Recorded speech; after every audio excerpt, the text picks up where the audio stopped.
आइए जानते हैं बिहार की 50 से भी ज्यादा बड़ी खबरें सिर्फ 10 मिनट में। लेकिन उससे पहले आप हमारा ये वीडियो बिहार के किस शहर या गांव से देख रहे हैं, हमें कमेंट में जरूर बताइए। पिंक बस सेवा का विस्तार, महिलाओं को बड़ी सौगात। सितंबर से पटना में दौड़ेंगी 22 नई पिंक बसें। बिहार में महिलाओं के लिए सुरक्षित और सस्ती यात्रा का नया विकल्प मिलने जा रहा है। राज्य परिवहन निगम ने सितंबर से 80 नई पिंक बसें उतारने की तैयारी पूरी कर ली है। इनमें से 22 बसें राजधानी पटना को मिलेंगी, जो 10 नए रूटों पर चलेंगी। खास बात यह है कि इन बसों में महिला कंडक्टर और स्टाफ तैनात रहेंगे। अभी पटना में सिर्फ 8 पिंक बसें चल रही हैं, लेकिन नई गाड़ियों के आने से महिलाओं को ऑटो पर निर्भरता कम करनी होगी और वे निश्चिंत होकर यात्रा कर सकेंगी। पटना में हादसा, खेल खेल में चली गोली, मासूम बच्चा गंभीर हालत में भर्ती। पटना के फुलवारी शरीफ से चौंकाने वाली घटना सामने आई है। यहां घर में खेल रही 12 साल की बच्ची के हाथ में पिस्तौल लग गया और खेल खेल में उसने ट्रिगर दबा दिया। गोली सीधे 5 वर्षीय बच्चे को लग गई, जिसके बाद घर में हड़कंप मच गया। परिजन आनन फानन में घायल को लेकर पीएमसीएच पहुंचे, जहां उसका इलाज जारी है। फिलहाल बच्चा गंभीर हालत में है। पुलिस ने बताया कि हथियार घर में ही रखा था, जिससे यह हादसा हुआ। घटना के बाद कई परिजन मौके से फरार हो गए। चुनावी घमासान, बिहार की 3 दर्जन सीटों पर कांटे की टक्कर। पिछली बार मामूली अंतर से तय हुई थी किस्मत। बिहार विधानसभा चुनाव से पहले सियासी गणित गर्म हो गया है। पिछली बार 3 दर्जन से अधिक सीटों पर हार जीत का फैसला बेहद कम अंतर से हुआ था। हिलसा सीट पर जेडीयू प्रत्याशी सिर्फ 12 वोटों से जीते थे, जबकि सिमरी, बख्तियारपुर और सुगौली जैसी सीटों पर भी 1000-2000 वोटों का फर्क रहा। इन 36 सीटों में 19 एनडीए, 17 महागठबंधन और 1 निर्दलीय के पास गई थीं। अब बदलते गठबंधन समीकरण और पुराने अंतर को देखते हुए इन सीटों पर फिर से जबरदस्त घमासान तय माना जा रहा है। पीएम पर टिप्पणी का बवाल। पीएम मोदी पर टिप्पणी से भड़की बीजेपी। राहुल गांधी से माफी की मांग। बिहार में मतदाता अधिकार यात्रा के दौरान प्रधानमंत्री मोदी और उनकी मां को लेकर की गई विवादित टिप्पणी पर बीजेपी हमलावर हो गई है। पटना समेत कई जिलों में कार्यकर्ताओं ने जोरदार प्रदर्शन किया। बीजेपी सांसद रविशंकर प्रसाद ने साफ कहा कि जब तक राहुल गांधी माफी नहीं मांगेंगे, विरोध पूरे देश में जारी रहेगा। उन्होंने कांग्रेस नेताओं को शिष्टाचार भूलने का आरोप लगाया। वहीं बीजेपी अध्यक्ष दिलीप जायसवाल ने कहा कि सत्ता की लालसा में कांग्रेस नेताओं की भाषा स्तरहीन हो चुकी है, जो जनता सबक सिखाएगी। बिहार में एसआईआर पर सियासी बवाल, जनता कर रही सवाल। मुंगेर से लेकर सीमांचल तक मतदाता सूची में गड़बड़ी से लोग परेशान हैं। कई ऐसे नाम गायब हैं जिन्होंने 2000 से लेकर 2024 तक लगातार मतदान किया है। कल्यापुर, महेशपुर, विजयनगर जैसे गांवों के लोग शिकायत कर रहे हैं। अररिया में पवन शर्मा का कहना है कि फर्जी नाम जुड़वाने वाले ही सबसे ज्यादा शोर मचा रहे हैं। इस बीच राहुल गांधी की वोटर अधिकार यात्रा भी बिहार में चर्चा में रही।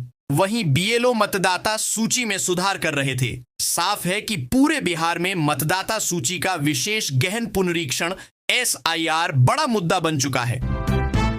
मनेर कांड से आक्रोश, आरोपी रखवाला गिरफ्तार। पटना के मनेर में बच्ची की संदिग्ध मौत के मामले ने लोगों में गुस्सा भड़का दिया। बगीचे में काम करने वाले रखवाले भोला राय को पुलिस ने गिरफ्तार किया है।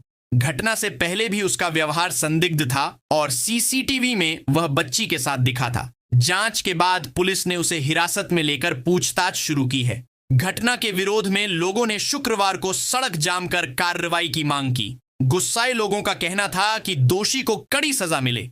फिलहाल मामला गंभीरता से जांच के अधीन है और पुलिस ने विशेष टीम बनाकर जांच तेज कर दी है।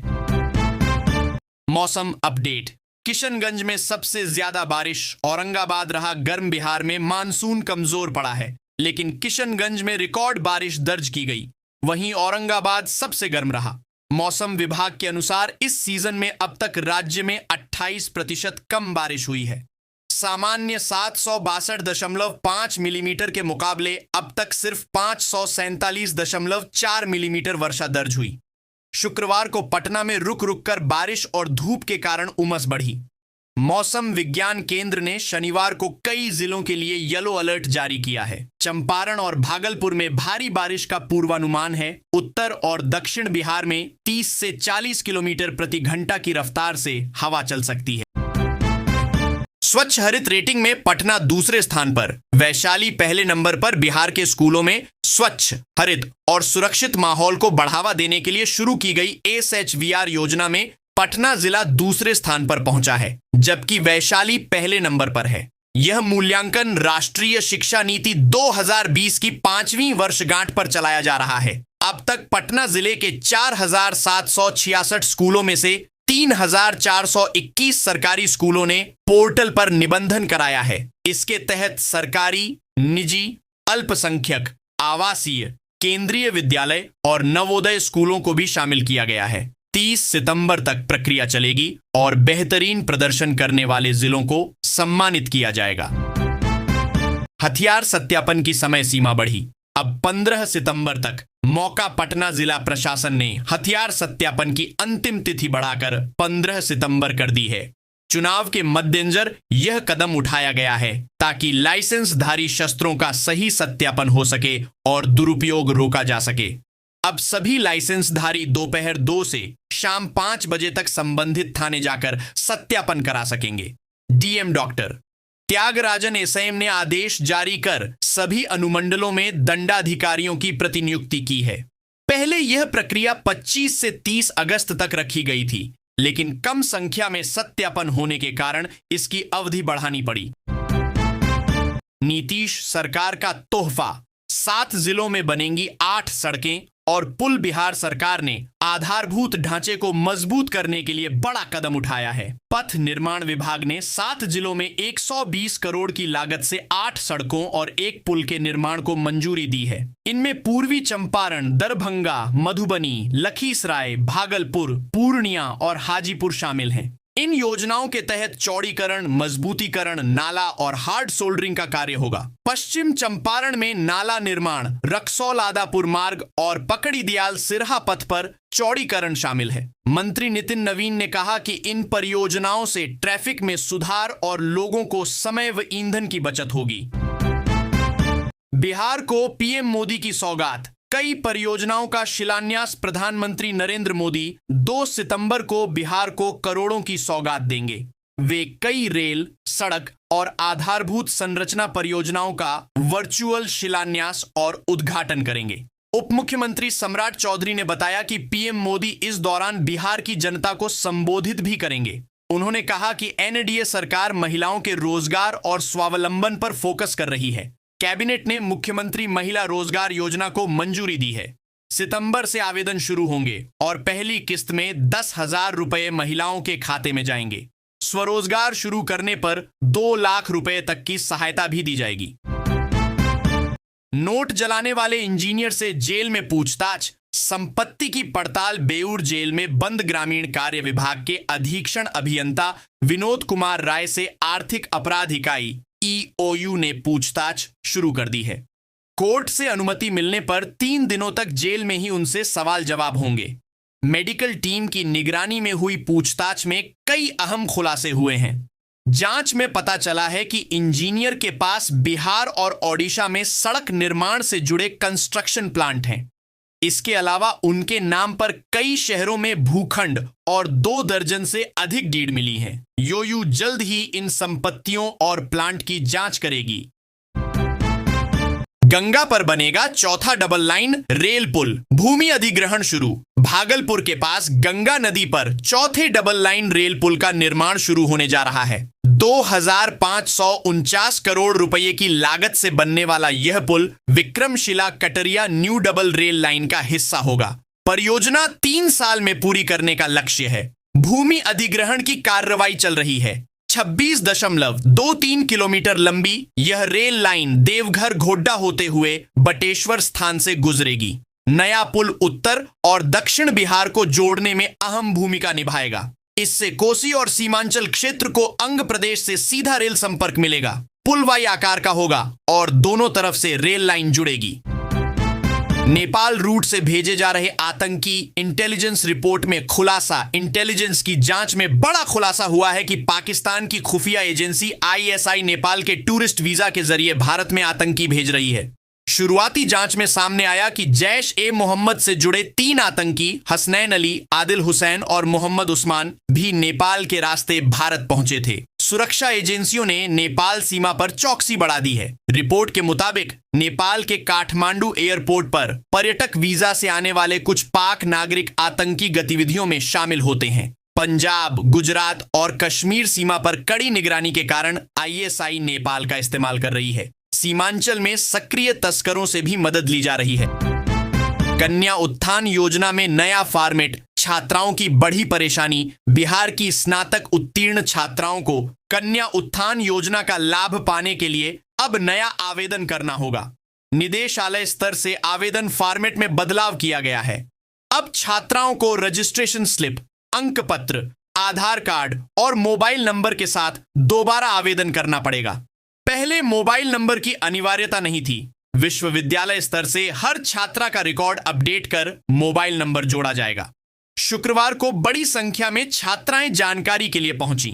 सीतामढ़ी की छात्रा जुबैदा ने बताया कि आवेदन देने के बावजूद पिता का नाम मिसमैच दिखा रहा है। नए नियम से कई छात्राओं को अतिरिक्त परेशानी झेलनी पड़ रही है।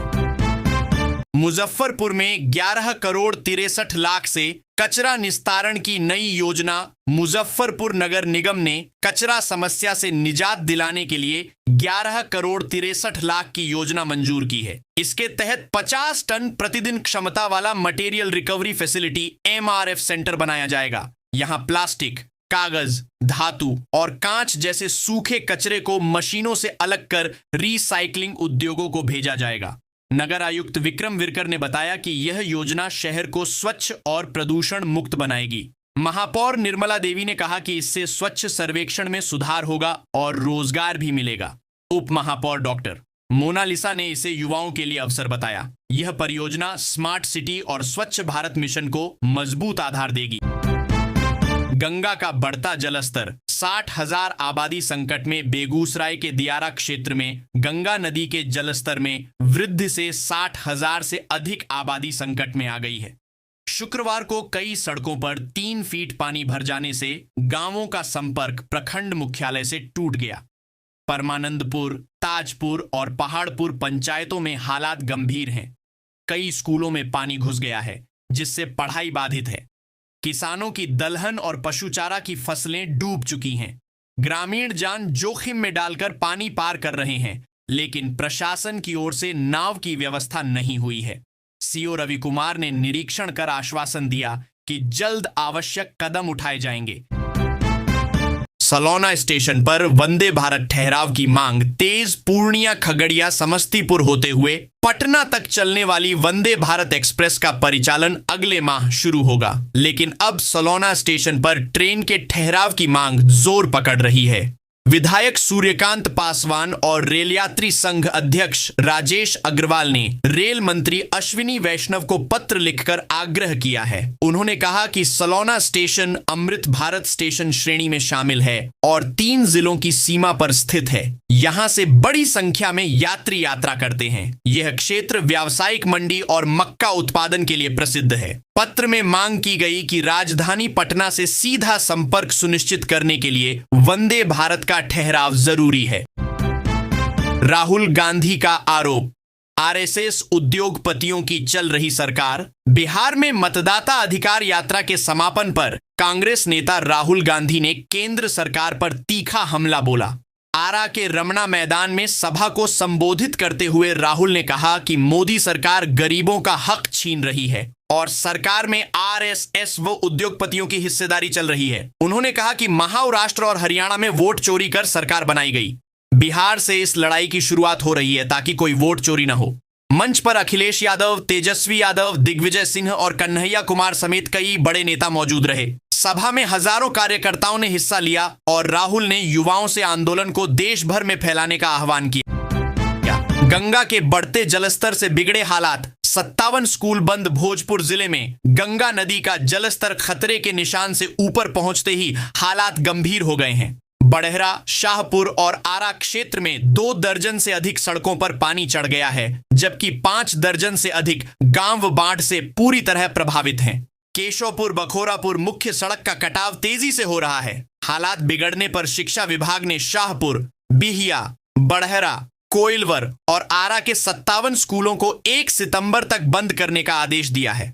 शुक्रवार को भी 85 स्कूलों पर ताला लगा दिया गया था। पिछले 36 घंटे में गंगा का जल स्तर 22 सेंटीमीटर बढ़ा है। हालांकि मौसम विभाग का कहना है कि रविवार तक स्थिति स्थिर हो सकती है। स्कूल संचालक फरार, 300 बच्चों की पढ़ाई अदर में सिकरिया इलाके के अल्फ्रेड नोवल एकेडमी स्कूल पर संकट गहराता जा रहा है। गुरुवार को स्कूल बस में हादसे के बाद नर्सरी छात्र की मौत के बाद संचालक विद्यालय में ताला लगाकर फरार हो गया। यहां 300 से ज्यादा बच्चे नामांकित हैं, जिनकी पढ़ाई अब अधर में लटक गई है। नर्सरी से 8वीं तक की कक्षाएं बंद पड़ी हैं। मृतक के परिजनों की शिकायत पर संचालक, प्रिंसिपल और बस चालक के खिलाफ केस दर्ज हुआ है। पुलिस जांच में जुटी है, लेकिन संचालक अब तक फरार है। अभिभावक लगातार स्कूल पहुंच रहे हैं, मगर ताला बंद है। बच्चों की शिक्षा प्रभावित होने से अभिभावक प्रशासन से कार्रवाई की मांग कर रहे हैं। गिद्धौर रेलवे स्टेशन की लापरवाही, यात्रियों की सुरक्षा खतरे में। गिद्धौर रेलवे स्टेशन पर यात्रियों की सुरक्षा के प्रशासनिक दावों की पोल खुल गई। शुक्रवार रात पड़ताल में सामने आया कि स्टेशन पर न तो सुरक्षा इंतजाम मिले और न ही शौचालय या पेयजल की सुविधा। प्लेटफॉर्म नंबर 1 पर शौचालय में ताला लटका था। आरपीएफ जवान आउटपोस्ट का दरवाजा खुला छोड़ सोते मिले। यात्री शेड जर्जर हालत में है और 4 यात्री फर्श पर लेटे थे, जिनके आसपास कोई सुरक्षा कर्मी नहीं था। प्लेटफॉर्म पर सुनसान माहौल के बीच बालू कारोबारियों की मीटिंग हो रही थी। स्टेशन अधीक्षक का कक्ष भी बंद मिला। यह लापरवाही यात्रियों की सुरक्षा के लिए बड़ा खतरा साबित हो सकती है। हर वार्ड में खर्च हो रहे 20 लाख, फिर भी गंदगी का अंबार। नगर परिषद के स्वच्छता दावों की सच्चाई अब खुलकर सामने आ गई है। हर वार्ड में 20 लाख रुपए खर्च होने के बावजूद शहर की नालियां और सड़कें गंदगी से पटी हैं। स्वच्छता एवं अपशिष्ट प्रबंधन पदाधिकारी को यह तक जानकारी नहीं कि सफाई कार्य में कितने मजदूर लगे हैं और रोजाना क्या रिपोर्ट दी जा रही है। नियम के अनुसार जियो टैगिंग और निगरानी होनी चाहिए, मगर लापरवाही साफ झलक रही है। बिहारी मोहल्ला का नाला सालों बाद साफ होता देख लोग हैरान रह गए। स्थानीय लोगों ने आरोप लगाया कि अधिकारियों की ढिलाई का फायदा सफाई एजेंसियां उठा रही हैं और इसका खामियाजा आम जनता भुगत रही है।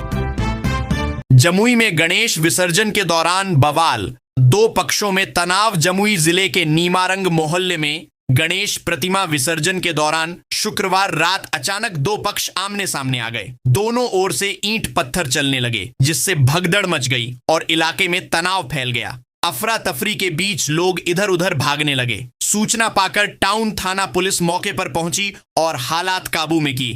पुलिस का कहना है कि दोनों पक्षों के बयान लिए जा रहे हैं और कारणों की जांच जारी है। फिलहाल इलाके में भारी पुलिस बल की तैनाती की गई है। वरीय अधिकारी भी घटनास्थल पर मौजूद हैं और गश्त बढ़ा दी गई है। डरा रही है गंगा, कोसी, बूढ़ी गंडक। हर घंटे बढ़ रहा पानी। खगड़िया में बाढ़ की स्थिति लगातार बिगड़ती जा रही है। गंगा, कोसी, बूढ़ी गंडक और बागमती सभी नदियां खतरे के निशान से ऊपर बह रही हैं। संतोष जलद्वार के पास बागमती 24 घंटे में 36 सेंटीमीटर बढ़कर 28 सेंटीमीटर ऊपर पहुंच गई है। बलतारा में कोसी 44 सेंटीमीटर, जबकि बूढ़ी गंडक NH 31 ब्रिज पर 61 सेंटीमीटर ऊपर बह रही है। गंगा का जल स्तर 12 घंटे में 21 सेंटीमीटर बढ़कर खाराधार पर 44 सेंटीमीटर ऊपर दर्ज हुआ। फिलहाल सभी तटबंधों को सुरक्षित बताया गया है, मगर हर घंटे बढ़ते जल स्तर ने लोगों की चिंता बढ़ा दी है। बच्चों की जान से खिलवाड़, मानकों को ठेंगा दिखा रहे स्कूल। जिले में निजी स्कूलों की बसें और वैन बच्चों की जान खतरे में डाल रही हैं। परिवहन विभाग ने सख्त मानक तय किए हैं, लेकिन उनका पालन शायद ही होता है। बसों में बैग रखने की जगह तक नहीं बचती और बच्चों को ठूंस कर ले जाया जाता है। पीले रंग की बॉडी, नाम की डिस्प्ले और ऑन स्कूल ड्यूटी बोर्ड की अनिवार्यता तक नजरअंदाज हो रही है। अभिभावक बच्चों की सुरक्षा को लेकर लगातार चिंतित हैं, मगर न तो स्कूल प्रबंधन सुधर रहा और न ही विभाग। विभाग की खानापूर्ति जांच के चलते जर्जर वाहन अब भी सड़कों पर दौड़ रहे हैं और मासूमों की जान जोखिम में है। 30 सितंबर के बाद बाहरी होंगे बाहर। डिप्टी सीएम का बड़ा बयान। कटिहार के कोड़ा में एनडीए कार्यकर्ता सम्मेलन में डिप्टी सीएम सम्राट चौधरी ने बड़ा बयान दिया। उन्होंने कहा कि 30 सितंबर तक एसआईआर प्रक्रिया चलेगी, इसके बाद बाहरी लोगों को बांग्लादेश भेजा जाएगा। साथ ही आश्वासन दिया कि भारत के मूल निवासी का नाम सूची से नहीं कटेगा। राहुल गांधी पर निशाना साधते हुए कहा कि जो खुद भारत के मूल निवासी नहीं, वे वोट चोरी का आरोप लगाते हैं। उन्होंने राम मंदिर, सीता मंदिर और बिहार विकास योजनाओं का भी जिक्र किया। सम्राट चौधरी ने खगड़िया पूर्णिया 4 लेन सड़क, मखाना प्रोसेसिंग प्लांट और 15 सितंबर को पीएम मोदी की पूर्णिया यात्रा की भी जानकारी दी। खतरनाक स्टंट से बनी रील। युवती पर 11,000 का जुर्माना। सोशल मीडिया पर स्टंट कर रील बनाना खगड़िया की शालू कुमारी को भारी पड़ गया। बिना हेलमेट और लाइसेंस बाइक से खतरनाक स्टंट करती वीडियो वायरल हुई तो पुलिस ने नंबर ट्रेस कर 11,000 का चालान काट दिया। यातायात पुलिस ने युवती के अभिभावक को थाने बुलाकर समझाया और दोबारा ऐसी गलती न करने की चेतावनी दी। शालू फेसबुक पर 16,000 और इंस्टाग्राम पर 3,900 फॉलोअर्स रखती हैं और लगातार स्टंट वीडियो अपलोड करती रही हैं। पुलिस ने कहा कि इस तरह की जानलेवा हरकत बर्दाश्त नहीं की जाएगी। फिलहाल बाइक को छोड़ दिया गया, लेकिन आगे से सख्त कार्रवाई की चेतावनी दी गई। बिहार को बीमारू से विकसित बना रहे नीतीश कुमार। अशोक चौधरी मधुबनी के उमगांव स्थित दीनदयाल +2 स्कूल में एनडीए कार्यकर्ता सम्मेलन आयोजित हुआ। कार्यक्रम की अध्यक्षता विधायक सुधांशु शेखर ने की और इसमें मंत्री अशोक चौधरी ने संबोधित किया। उन्होंने कहा कि सीएम नीतीश कुमार ने बिहार को बीमारू राज्य की छवि से निकालकर विकास की राह पर लाने का काम किया है। ग्रामीण कार्य विभाग के मंत्री चौधरी ने बताया कि हरलाखी विधानसभा में 100 करोड़ रुपए से ज्यादा की योजनाएं चल रही हैं, जिनमें 45 सड़कें और 3 बड़े पुल शामिल हैं। उन्होंने कहा कि पहले बिहार का बजट सिर्फ 24,000 करोड़ था, मगर आज राज्य विकास की नई तस्वीर पेश कर रहा है। रोहतास में गोलीबारी से हड़कंप। 2 लोग घायल। रोहतास के चंदवा गांव में शनिवार देर शाम अपराधियों की ताबड़तोड़ फायरिंग से दहशत फैल गई। बाइक सवार बदमाशों ने सबसे पहले कमलेश यादव उर्फ ओजा 38 को गोली मार दी। शोर सुनकर उन्हें पकड़ने दौड़े जोखन शाह 40 को भी बदमाशों ने गोली मार दी। दोनों घायलों को इलाज के लिए सासाराम भेजा गया। सूचना मिलते ही एसडीपीओ दिलीप कुमार मौके पर पहुंचे। ग्रामीणों की मदद से 2 बदमाशों को पकड़कर पुलिस के हवाले कर दिया गया। फिलहाल पुलिस गिरफ्तार आरोपियों से पूछताछ कर रही है। रिहायशी इलाके में लंगूरों का उत्पात। लोग सहमे। कैमूर के सोन तटीय एनिकट रोड स्थित पुराने पार्क में शनिवार सुबह एक लंगूर ने टहल रहे लोगों का उत्पात मचा दिया। करीब आधे घंटे तक लोगों का आना जाना बाधित रहा। लंगूर ने राहगीरों को काटने के लिए दौड़ाया, जिससे लोग दहशत में आ गए। बाद में कुत्तों के झुंड ने हमला कर लंगूर को भगाया, तब जाकर स्थिति सामान्य हुई। जानकारी के मुताबिक कुछ माह पहले पहाड़ी से आए आधा दर्जन लंगूर एनिकट स्थित बंद यांत्रिक कर्मशाला में डेरा डाले हैं। अब भोजन की तलाश में वे रिहायशी इलाकों का रुख कर रहे हैं। शनिवार को राहुल गांधी और प्रियंका गांधी ने वोटर अधिकार यात्रा की कमान संभाली। उनके साथ तेजस्वी यादव, मुकेश सहनी और भाकपा माले नेता दीपांकर भट्टाचार्य भी मौजूद रहे।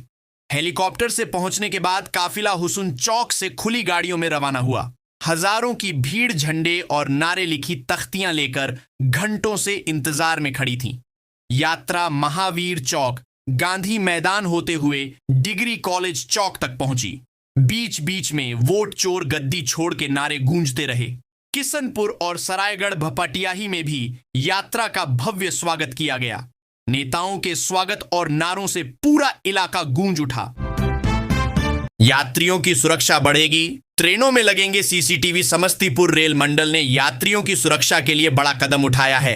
अब मंडल की ट्रेनों के 684 कोचों में अत्याधुनिक सीसीटीवी कैमरे लगाए जाएंगे, जिस पर 25 करोड़ 40 लाख रुपए खर्च होंगे। योजना के अनुसार हर कोच में 4 कैमरे होंगे। 2 कैमरे मुख्य दरवाजे पर लगाए जाएंगे ताकि यात्रियों की चढ़ने उतरने की गतिविधियों पर निगरानी रखी जा सके। शेष 2 कैमरे बोगी के भीतर लगेंगे, जिससे पूरा कोच कवर होगा। यह सुविधा संपर्क क्रांति, स्वतंत्रता सेनानी गरीब रथ सहित महत्वपूर्ण ट्रेनों में लागू होगी। रेलवे का दावा है कि इससे अपराधियों की पहचान आसान होगी और यात्रियों को सुरक्षा का भरोसा मिलेगा।